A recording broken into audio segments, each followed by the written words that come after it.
Good morning students. Open your English book, page number 18, 1A 18. आज हम read करेंगे sound of an, AN. Okay, let's start. PAN pan, RAN ran, VAN van, MAN man, CAN can, THAN then. Okay, repeat again.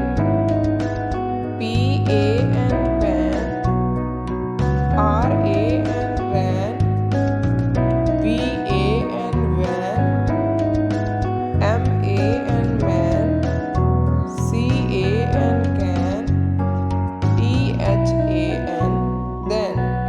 Okay, next देखो, read aloud. यहाँ पे जो red colour के highlight किए गए हैं आपने उनको रीड करना है. ओके, देखो. A man ran after a van for a pen. इनमें कौन कौन से आए हैं? देखो, MAN man, RAN ran, VAN van, PAN pen. Okay, next देखो. A dog ran too. इनमें देखो RAN ran. आपने इनको रीड करना है. Next, the man ran as fast as he can. इनमें देखो MAN man, RAN ran, and CAN can.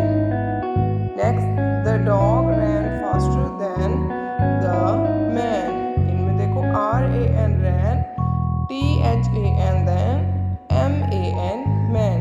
आपने इनको रीड करना है. नेक्स्ट देखो, write the missing letter, fill the gap with A and read aloud. यहाँ पे आपने जो मिसिंग लेटर जो मिस है तो वहाँ पे आपने ए फिल करना है. ओके, जैसे फर्स्ट पिक्चर है पैन की, तो यहाँ देखो PAN पैन, यहाँ पे आपने फिल करना है A. Okay, next, MAN man, RAN ran, VAN van, CAN can, THAN than. Okay student, तो आपने यहाँ पे ए फिल करना है और सभी स्टूडेंट ने इन्हें अच्छे से रीड करना है. ओके.